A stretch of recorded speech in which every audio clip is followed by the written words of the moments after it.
This is the 415ers podcast. We appreciate everyone downloading, rating, and subscribing. 5 stars especially are appreciated. Those of you out there, shout out to you. Merry Christmas, Happy Holidays, Happy New Year.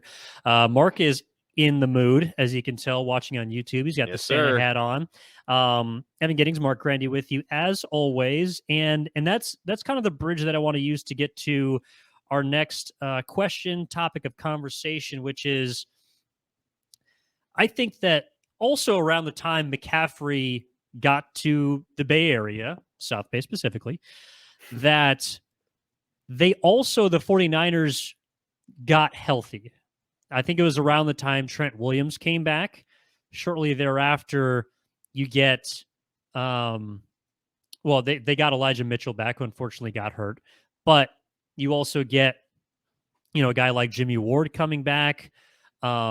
You're getting some other pieces on the outside. The linebacking position gets a little more deeper with the emergence of Azeez Al-Shaair as kind of your third guy now. More recently, Eric Armstead. Sorry. Yeah, Armstead coming back, and Kinlaw even coming back, this last week, even though I think PFF had Jordan Willis, the second highest rated D lineman against Washington for the Niners. But that's kind of my next question, Marc, is like, are the 49ers peaking right now? And if you told me they were, I would totally get that. I guess the only concern I have is like, well, are they peaking too early? Like, I don't know how you really judge that, but I don't think there's another team in football that's playing better. Granted, they haven't necessarily, now looking back on some of their opponents, faced as tough of a schedule, but like, the 49ers are playing the best football of any team right now in the NFL outside of maybe Kansas City? Yeah. Kansas City's quietly having... Or maybe Cincy, I guess. Cincinnati. I mean, remember Cincy's really slow start? Everyone kind of wrote them off early in the year thinking, last year was a fluke. They're falling back down to earth. But, I mean, they're quietly moving up the ranks in the AFC, which is why, as I said earlier, I think Joe Burrow is going to get some MVP votes because they are playing, really, really good football as well. I mean, the Niners, the Eagles, and the Chiefs probably have been the best teams in football over the last month and a half, 2 months. I'm with you on the Bengals. I am high on them. But I think when you consider what time of the year it is, you're right. You want to be playing your best football going into the postseason. And it's kind of awkward because I think the Niners are at their best right now. A big part of it is because of the injuries and how healthy they're getting now. But it is also a little difficult, maybe a little awkward to say, well, they're peaking right now because they've already won 8 games in a row. Yeah. Like, if you've won 8 games in a row, generally you've already peaked. Like, you can't go higher than you currently are winning 8 games in a row. But to your point, considering the fact that they're getting healthier every single week, I mean, you mentioned Javon Kinlaw, who came back this week. Eric Armstead a few weeks ago, as you mentioned as well. Considering that, I think there's still a bit of room for this team to improve and get better. And you add in the fact that Brock Purdy is still getting his sea legs as a starting quarterback in the NFL, that Christian McCaffrey has only been here for half a season. The more all of these guys play together, I think the better that they can get. So while it may seem a little bit counterintuitive to say a team that has won 8 games in a row still has room to improve, I think the Niners are a unique set of circumstances. And I agree with you. I think they are peaking at the right time. There's still 2 weeks to go in the regular season before they get to the postseason. But I think this is a situation where, despite the fact that they've already won 8 consecutively, they do have room to grow. And that should bode well for them in the postseason and should scare some of their potential opponents. Yeah, no, it's interesting too, especially with kind of the question mark at quarterback in Philadelphia, because that's really the only team that I can think of that is in the same breath of the Niners in the NFC. I mean, you got 2 12-win teams in the AFC. Cincinnati's probably, third there. It's just interesting because, and hey, look, I mean, they also have an Deebo Samuel on offense the past couple of weeks, True. so maybe that's another level that they can use to get to. My only concern for this team right now, and it's probably nitpicking, but it just would be the red zone. It would be, an issue of maybe not capitalizing.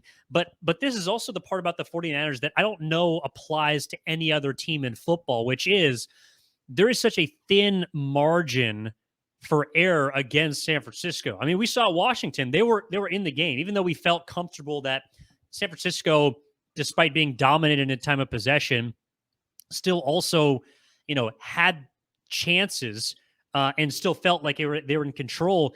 The second half, Washington made one mistake, basically. I mean, one error that the 49ers then flipped and turned into a 14-0 run. Like, if you give them a mistake, the 49ers, like many teams who are Super Bowl caliber, do, one quality that I feel like is rampant throughout all Super Bowl teams is they make you pay for when you make a mistake. And the 49ers largely do that because they don't give you many opportunities to turn them over. And they create so many turnover worthy, runs or passes that if you give them just a couple, they are going to beat you, and they might beat you soundly. So for me, as much as I might get hung up a little bit on some of their red zone inefficiency this year, it seems to be outweighed by the fact that they play enough mistake-free football and they make opponents pay for the few mistakes that they do make against San Francisco, that it just comes out to be kind of like a net neutral when I'm looking at things that I might want to see more of. Yeah, it's a good point. I hadn't thought about it that way either, but I think I agree. I also wanted to jump back to something you said earlier. We're kind of talking about the team peaking at the right moment. You said, well, it's also maybe you look back on it now, who have they really played? Some of the teams that they've beaten recently have gone on to, lose their last handful of games. Like the Seahawks simply can't win football games anymore. The Saints, Miami. Miami, that's a really good one as well. The Saints are kind of they're kind of in a middle area right now. But it's like what we talked about on our last episode previewing this game.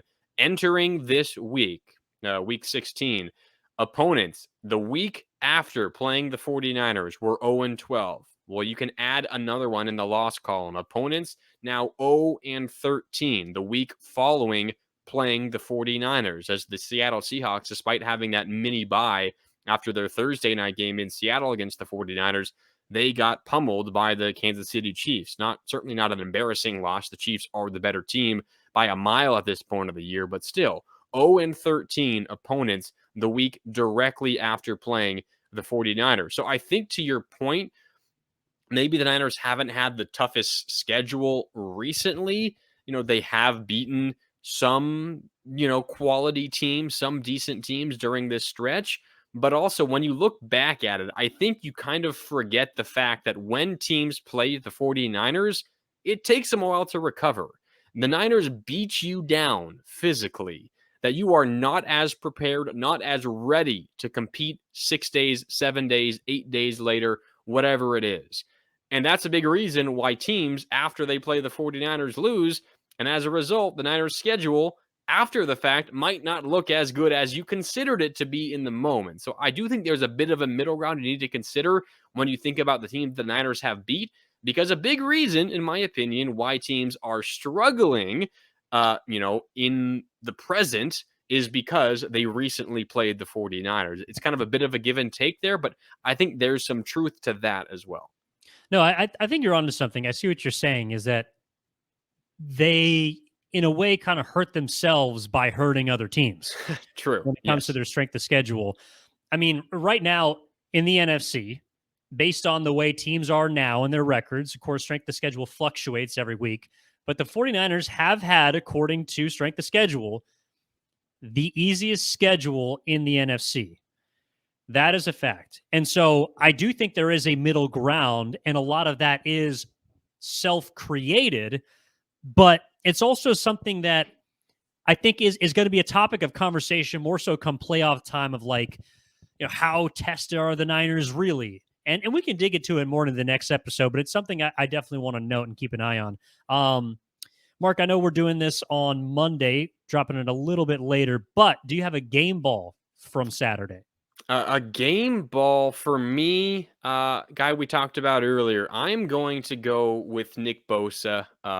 Phenomenal again. Had a couple of sacks, a forced fumble that came at a big moment. The Niners turned into points as well. Nick Bosa, as we talked about, the best player on this Niner team, the best player on the best defense in the league, perhaps the best player on the best unit in the league. Nick Bosa deserves a game ball this week. Yeah, I'm kind of with you there. That was that's going to be mine. Although I did my soliloquy earlier, so I don't really feel like I kind of need to. It seems like on defense we kind of alternate between the two linebackers of Fred Warner and Dre Greenlaw. Fred Warner had 13 tackles this week. That was pretty impressive. But I guess if I had to go a different direction, it'd be George Kittle. Yep. George Kittle actually did set a personal record this week. He now has 7 touchdowns on the season. That is a career high for him in a single season. And 4 of them in the last 2 games. So he's reestablished himself, I should say, as a top-tier tight end. May or may not be leading my fantasy team to the final. Who's to say? But George Kittle would get my game ball just because of how much of a safety blanket and dynamic yards after catch threat he has demonstrated himself to be each of the last 2 weeks, more so this week than last. That will do it for the 415ers podcast this Monday on Boxing Day. What's up, Mark? I do have one more thing before we do wrap. It'll take a couple of minutes. So in the holiday spirit, if you're watching on YouTube, I have my Santa hat on. The Niners communication staff, they send out game notes after games. And this week they decided to split it up into categories related to famous holiday sayings. So I want, pun related. They're fitting their players' names into it. So I want to read them to you, and I want you to choose your favorite Niners holiday related pun. Okay, Evan? So there's a bunch of them. So stick with me. Yep. You don't sound very happy about this. No, sorry. I'm enthralled. The first one, Jingle Bell Brock. Jingle Bell Brock is the first one. After that, we have yourself a McCaffrey little Christian. That one you can tell they spent a long time thinking of, and they just simply couldn't find anything better, and they just went with it. Not going to be the winner, I can guarantee you that. Ray the Red-Nosed Reindeer. It's a good one. That's an early leader. After that, Sweet as Kittle Canes. Okay, Sweet as Kittle Canes. And then just a classic. I'm not sure this one gets kudos because they didn't actually change anything.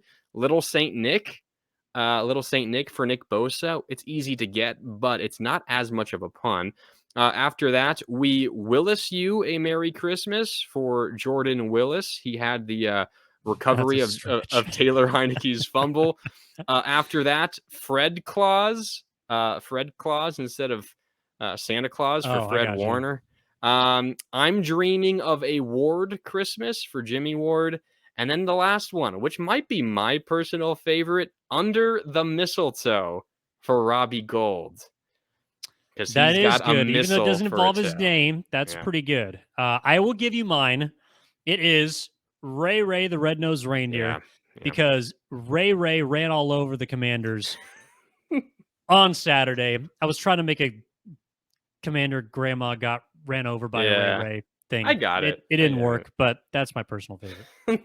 I like that one too. I think I'm going to go with the mistletoe for Robbie Gold. That's my favorite. Well, we appreciate all of you tuning in the day after Christmas. The weekend was fantastic for the 49ers. 8 straight wins. They remain in 3rd place in the NFC, a game back at the 2nd seed. They got the Raiders upcoming this week on New Year's Day, so that'll be interesting, certainly from a Bay Area perspective, formerly, I should say. But we'll be coming at you on Wednesday. In the meantime, hope you all had a very Merry Christmas. Continue to enjoy your holiday if you're on break, if you got to go back to work, if you get the Boxing Day off, whatever your Christmas traditions are this year. We wish you the best. And Mark, I thank you, as always, for bringing, let's say, some more holiday cheer to the program than usual. I tried my best, Evan. Looking forward to the next episode coming up on Wednesday. All right, we'll talk to you guys next time. Make sure to download, rate, subscribe. This has been the 415ers podcast on the Odyssey Network.